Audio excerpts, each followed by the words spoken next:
Halo guys, selamat datang di channel Western Feeling 88 yang gue rasa bahas kalian. Di video kali ini gue akan membawakan feeling reaction update untuk edisi 18 November 2021 yang tentunya akan memberikan kalian update terbaru seputar di dunia pro wrestling. Dan untuk di video kali ini gue sudah memiliki beberapa berita yang menarik untuk kalian ikuti, di mana gue sudah memiliki berita cedera yang dialami oleh Kenny Omega. Lalu selanjutnya gue juga sudah memiliki beberapa berita mengenai New Japan Pro Wrestling Strong. Dan yang terakhir gue juga sudah memiliki update mengenai NXT 2.0 dan juga NXT War Games. So biar tidak panjang lagi, kita masuk saja ke berita yang pertama, yang dimana gue akan mulai dengan berita mengenai Kenny Omega. Seperti yang kita ketahui ya, berdasarkan berita yang disampaikan oleh Dave Meltzer pada Wrestling Observer Radio, yang mengatakan bahwa Kenny Omega ini pun mengalami beberapa cedera gitu ya, dan atas hal tersebut maka Kenny Omega ini pun akan menjalankan pemeriksaan di hari Rabu nanti gitu. Dan Meltzer pun mengatakan ya bahwa memang cedera yang dialami oleh Omega ini pun sudah berlangsung selama beberapa bulan. Namun dirinya ya, Kenny Omega ini pun memutuskan untuk berlanjut untuk bertanding ya, guna dia bisa menyelesaikan storyline dirinya dengan Hangman Page, yang dimana storyline itu sendiri pun sudah mencapai titik akhirnya atau puncaknya di event Full Gear kemarin nih, atau di hari Sabtu minggu lalu. Dan Dave Meltzer pun mengatakan bahwa setelah dilakukan evaluasi, ini pun akan diputuskan bahwa kemungkinan besar Kenny Omega ini pun akan beristirahat sejenak dari dunia pro wrestling. Dan Dave Meltzer pun mengatakan bahwa Kenny Omega sebelumnya pun dia sempat berpikir untuk melakukan time off atau istirahat di satu titik, namun pada akhirnya dia pun memutuskan untuk melanjutkan kerjanya dalam melanjutkan storyline dirinya dengan Hangman Page. Dan dalam video yang dirilis oleh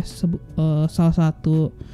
chiropractor ya, dan juga wrestling fan di YouTube, yaitu Dr. Bo Hightower, di mana dia pun melakukan terapi chiropractor kepada Kenny Omega. Kenny Omega pun sempat mengatakan bahwa dia ini pun mengidap vertigo ya sejak tahun 2018 yang lalu. Nah, yang dimana hal tersebut pun dia juga sering alami ya pada kala dia sedang bertanding begitu. Dan untuk Kenny Omega ini sendiri pun ya, untuk di sepanjang tahun ini atau di tahun 2021, Kenny Omega ini pun sudah menjalankan pertandingan sebanyak 32 kali, yang dimana sebagian besar dia lakukan di AEW, dan juga beberapa pertandingan dia laksanakan di Impact Wrestling dan juga AAA. Karena kita ketahui bahwa di kedua promotion tersebut Kenny Omega pun juga pernah memegang world title mereka atau title tertinggi dari kedua promotion tersebut, yang dimana Kenny Omega pernah menjadi Impact World Champion dan juga AAA Mega Champion. Dan angka ini pun bisa dibilang hampir sama dengan angka yang dijalani oleh Kenny Omega di tahun lalu, yang dimana di sepanjang 2020 Kenny Omega pun sudah menjalankan pertandingan sebanyak sekiranya 34 kali gitu guys ya. Dan kita bisa hanya berharap bahwa Kenny Omega ini pun bisa pulih sesegera mungkin dari cederanya, dan dia pun bisa kembali lagi tampil di AEW. Dan karena apabila AEW ditinggalkan terlalu lama oleh Kenny Omega, gue rasa AEW pun akan kehilangan salah satu aset terbesarnya gitu guys ya. Dan kita pun berlanjut lagi ya dengan berita dari New Japan Pro Wrestling, yang dimana gue mulai dengan New Japan Pro Wrestling Strong yang akan kembali melakukan tappingnya, atau bisa dibilang ini pun akan menjadi tapping terakhir mereka untuk di tahun 2021 ini, yang dimana untuk tapping terakhir New Japan Strong di tahun ini pun akan bertajuk dengan nama New Japan Pro Wrestling Strong Nemesis, yang akan di tapping itu pun di tanggal 9 Desember mendatang, yang akan bertempat di Fairmont Hollywood, Los Angeles. Dan di sepanjang tahun ini ya, New Japan Pro Wrestling Strong, atau bisa dibilang ini adalah branch daripada New Japan di Amerika Serikat, ini pun sudah menggelar beberapa event Stepping Strong ya, yang dimulai adanya Monday Detonation yang dilaksanakan di Riverside, California. Lalu ada New Japan Showdown yang dilaksanakan di kota Philadelphia. Lalu ada September Ultimate Attack yang mereka gelar di Texas ya, atau Garland, Texas. Dan selain itu pun ya, New Japan Pro Wrestling pun juga menggelar dua standalone event ya, atau bisa dibilang pay-per-view versinya daripada Strong. di sepanjang tahun 2021 ini, yang dimana di bulan Agustus lalu mereka baru saja melaksanakan event Resurgence ya di kota Los Angeles, dan di hari Sabtu kemarin atau di hari yang sama dengan pelaksanaan daripada AEW Full Gear, mereka baru saja menggelar Battle in the Valley di kota San Jose, California. Yang dimana untuk Resurgence ini sendiri pun yang menjadi headline itu adalah pertandingan Hiroshi Tanahashi menghadapi Lance Archer untuk memperebutkan gelar IWGP US Heavyweight Championship. Sedangkan untuk di event Battle in Valley kemarin yang menjadi headline itu adalah pertandingan Never Openweight Championship, di mana Tomohiro Ishii menghadapi Jay White, dengan pemenangnya itu adalah Tomohiro Ishii, yang menjadikan Tomohiro Ishii pun menjadi juara baru untuk gelar Never Openweight Championship tersebut. Dan ada berita menarik lainnya ya yang masih terkait dengan New Japan Pro Wrestling Strong Nemesis, di mana salah satu talent AEW ini pun akan hadir di acara taping tersebut, yaitu adalah The Fallen Angel Christopher Daniels. Yang dimana penampilan Christopher Daniels di acara tersebut pun sudah ditis oleh New Japan Pro Wrestling pada kala mereka melakukan taping di Monday Strong Detonation di Riverside, California kemarin. Tis itu sendiri pun dilakukan pada post-paid promo ya, pada kala Jay White dan juga Hikaru ini pun berhasil mengalahkan Alex Zayne dan juga Yuya Uemura dalam pertandingan tag team, di mana pasca pertandingan tersebut Jay White ini pun melakukan promo untuk menantang Christopher Daniels. Namun kita pun belum melihat pengumuman secara resmi apakah memang benar Jay White akan menghadapi Christopher Daniels di event daripada New Japan Pro Wrestling Strong Nemesis mendatang gitu guys ya. Dan dengan kehadiran daripada Christopher Daniels ke New Japan Pro Wrestling ini pun semakin melanjutkan kerjasama antara AEW dan juga New Japan Pro Wrestling ya, terkhususnya setelah terjadinya klausul Forbidden Doors ya. Kita pun sudah melihat di beberapa bulan terakhir memang AEW dan juga New Japan Pro Wrestling mereka saling bertukar talent mereka untuk tampil di show mereka masing-masing, yang dimana untuk di AEW mereka pun sudah menghadirkan beberapa talent New Japan, dimulai dari legenda New Japan Pro Wrestling Yuji Nagata, lalu ada nama Minoru Suzuki, lalu ada nama Rocky Romero, dan yang terbaru ini akan hadir sang pemegang gelar terbaru dari Never Openweight Champion, yaitu Tomohiro Ishii, yang akan tampil di show daripada AEW Dynamite minggu ini. Dan dari segi AEW, mereka pun sudah mengirimkan beberapa talent mereka ke New Japan Pro Wrestling ya, dimulai dari Jon Moxley, yang bahkan Jon Moxley ini pun pada kala selama di era pandemi dia pun memegang salah satu title dari New Japan, yaitu IWGP US Heavyweight Championship. Lalu kita pun melihat adanya kehadiran Lance Archer, dan yang kini yang terbaru itu adalah Christopher Daniels gitu guys ya. Dan kita tunggu saja ya apakah pertukaran talent ini pun akan semakin intens ya yang dilakukan oleh kedua promotion ini, dan apakah kita akan melihat nama-nama besar lainnya dari kedua promotion yang akan melakukan crossover ke kedua show dari promotion ini gitu guys ya. Dan kita pun berlanjut lagi dengan berita dari WWE atau lebih tepat ini dari NXT, yang dimana gua mulai dengan NXT 2.0 akan berganti rating atau program guidelines-nya, yang dimana seperti kita ketahui bahwa show daripada NXT 2.0 ini pun selama ini pun ditayangkan dalam rating PG atau parental guidance ya, atau bimbingan orang tua. Namun tidak lama lagi gitu ya, NXT 2.0 ini sendiri pun akan berganti ratingnya menjadi TV14 ya, yang membuat acara NXT ini pun akan bisa disaksikan untuk kelompok usia 14 tahun ke atas. Dan dimana berita ini pun disampaikan oleh WrestleVotes ya melalui akun Twitter ya, yang mengatakan bahwa memang ini adalah rencana awal daripada NXT 2.0, yang memang mereka akan merubah rating mereka yang sebelumnya TV PG atau parental guidance ya, ini pun akan menjadi TV14. Dan memang walaupun hal ini pun belum terjadi, namun perubahan rating ini pun akan segera terjadi, dan USA Network selaku pemegang hak siar daripada NXT pun mereka nampak tidak berseberangan dengan ide daripada WWE untuk merubah rating daripada NXT 2.0 ini. Dan dengan perubahan daripada rating NXT ini pun kita pun bisa mengekspektasikan bahwa kedepannya kita pun akan melihat adanya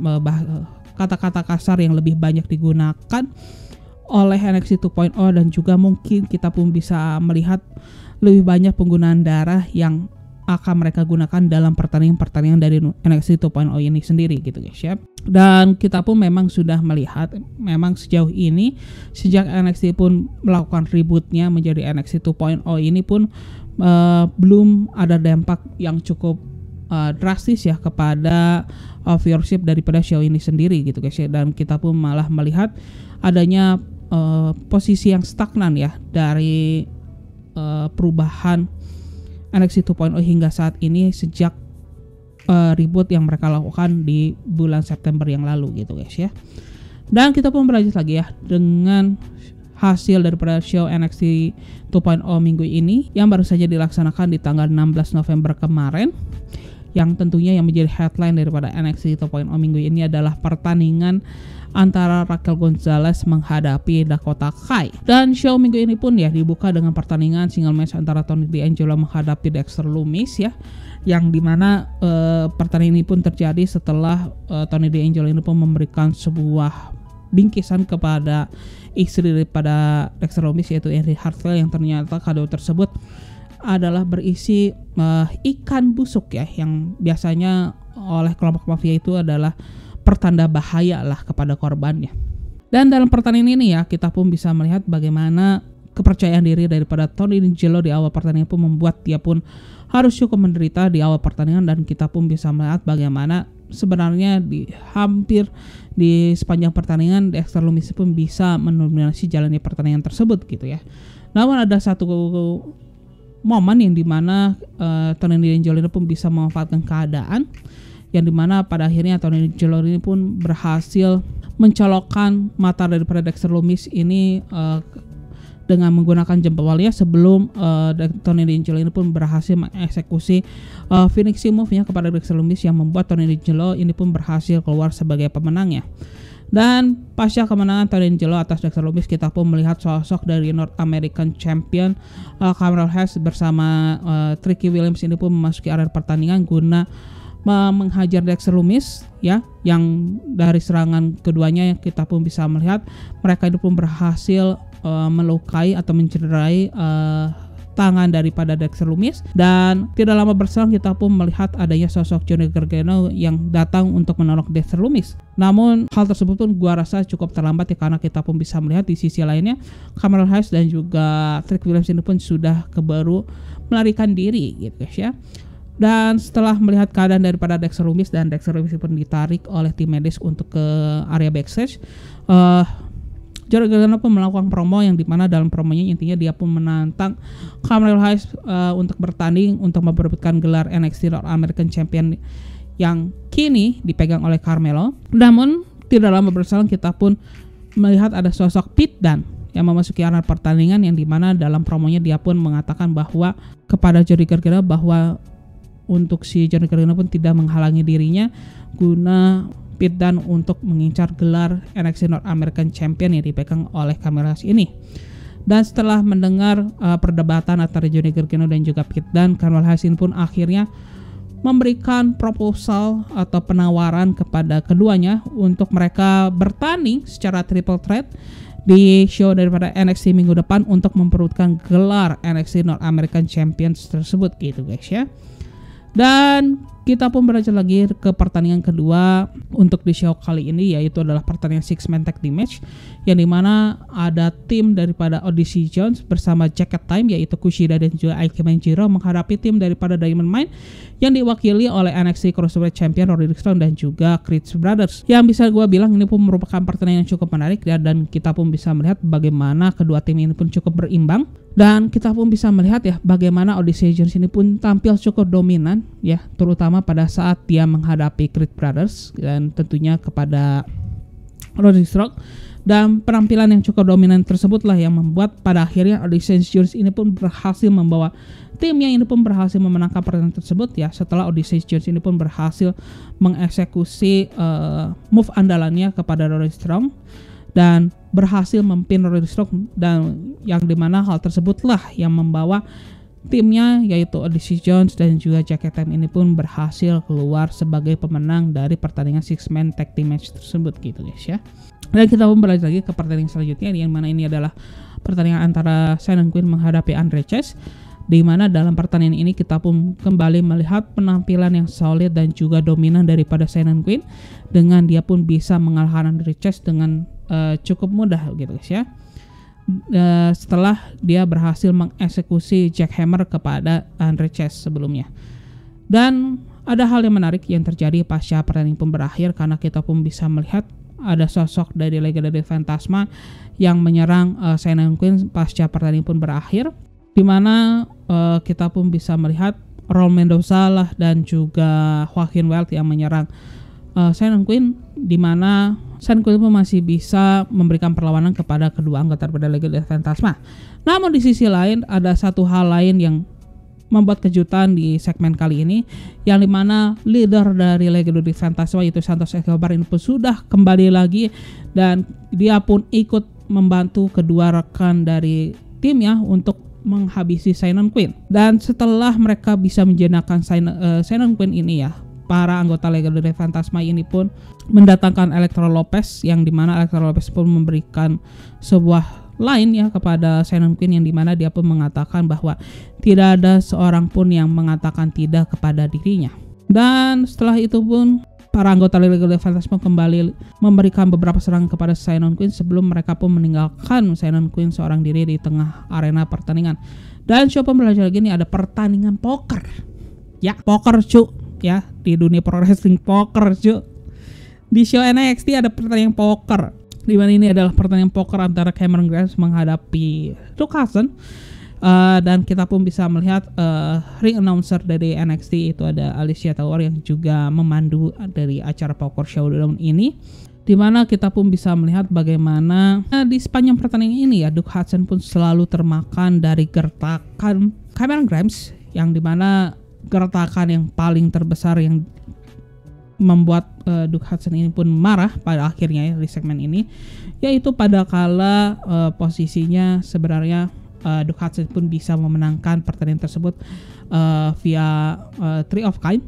Namun di sisi lain Cameron Grimes pun memberikan gertakan bahwa dia memiliki flash, yang membuat Duke Hudson dengan semena-menanya dia pun memilih untuk fold, yang ternyata hal tersebut pun membuat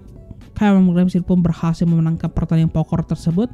Dan pada saat Duke Hudson pun melihat kartu yang dipegang Cameron Grimes pun tidak memiliki arti apapun, maka dia pun memutuskan untuk menyerang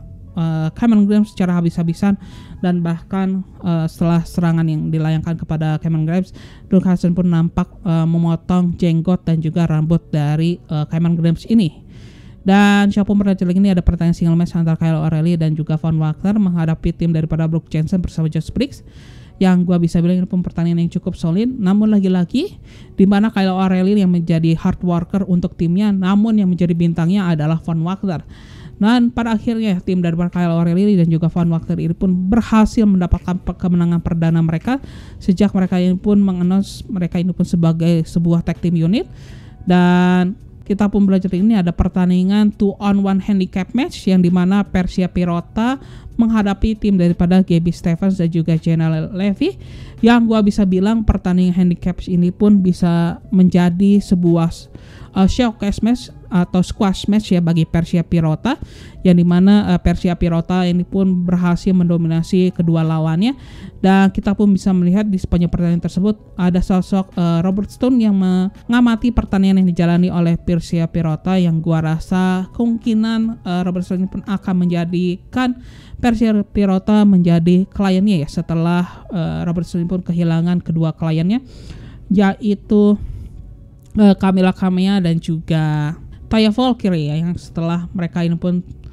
terkena gelombang pemecatan massal dari NXT awal bulan ini gitu guys ya. Setelah itu ya kita pun melihat adanya segmen promo daripada Tommaso Ciampa, yang dimana dalam promo tersebut Tommaso Ciampa pun menyoroti sosok Carmelo Hayes dan juga Grayson Waller, yang dimana Ciampa ini pun mengatakan oleh Carmelo Hayes ini pun dia tidak akan memiliki kesempatan untuk memenangkan gelar NXT Championship apabila dia meng-cash in berikut turnamen kontraknya ya kepada title daripada NXT Championship yang dipegang oleh Ciampa saat ini. Ciampa pun mengatakan bahwa Carmelo Hayes ini pun merupakan sosok seseorang yang hanya memiliki mulut besar saja gitu ya, namun nyalinya nol besar.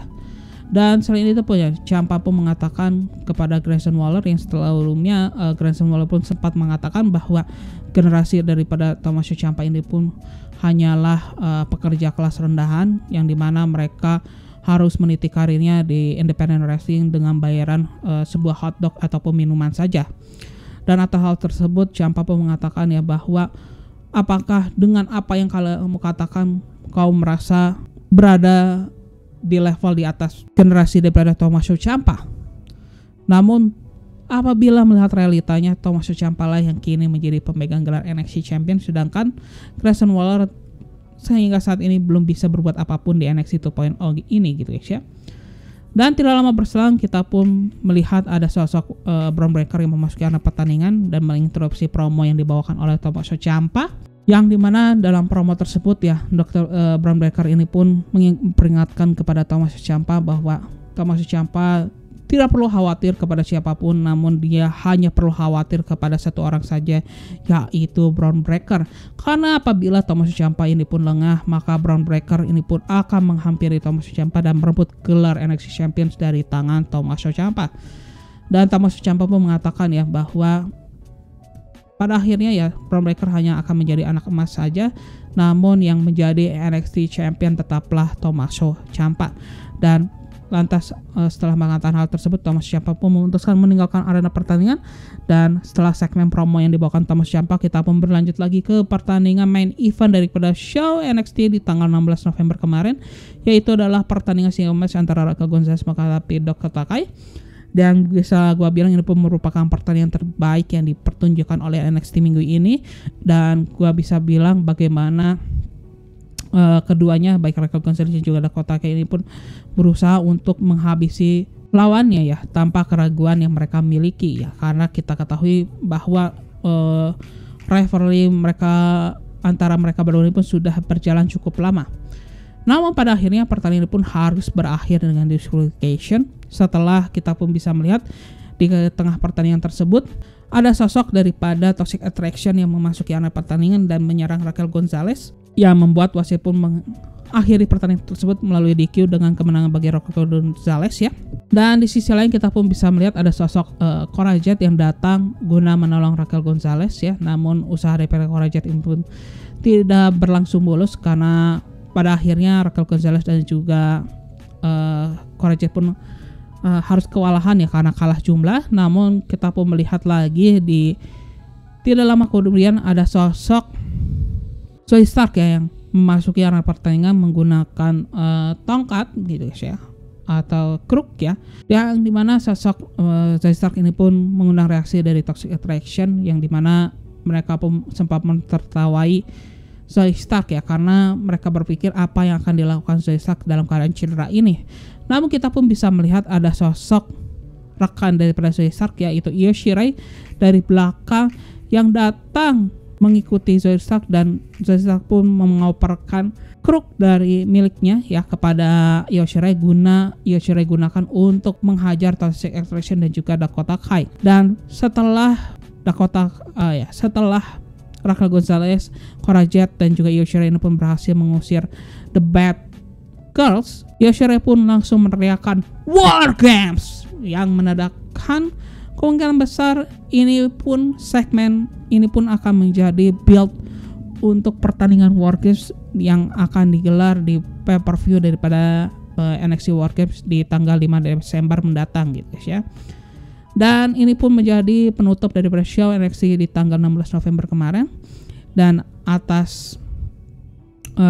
dan dari show tersebut pun kita pun mendapatkan update ya untuk match NXT minggu depan, yang dimana akan ada triple threat match ya untuk memperebutkan gelar NXT North American Champion, di mana sang juara bertahan Carmelo Hayes akan menghadapi Johnny Gargano dan juga Pete Dunne sebagai penantangnya. Dan selain itu pun ya, kita pun akan melihat pertandingan War Games yang akan melibatkan Raquel Gonzalez, Dakota Kai, Cora Jade, Io Shirai, dan juga ketiga anggota daripada Toxic Attraction, yang kemungkinan besar Dakota Kai ini pun akan ditempatkan satu tim bersama Toxic Attraction, dan sedangkan Raquel Gonzalez ini pun akan bekerja sama bersama Cora Jade dan juga Io Shirai. Dan kita pun masih akan melihat ya siapa yang akan mengisi nama keempat untuk tim daripada Raquel Gonzalez nanti gitu guys ya. Dan update terbaru mengenai War Games mendatang ini pun menjadi berita terakhir di video viral yang saya update kali ini. Dan bagi kalian yang menyukai video kali ini, maka kalian bisa klik tombol like. Dan bagi kalian yang mencari update terbaru seputar dunia pro wrestling, maka kalian bisa subscribe di channel Mr. Villain 88 ini. Karena di channel ini gue memberikan update tidak hanya mengenai WWE saja, namun juga mengenai AEW, New Japan Pro Wrestling, dan masih banyak promotion lain ya. Dan akhir kata, gue Reza sebagai host kalian izin pamit ya guys ya. Bye bye.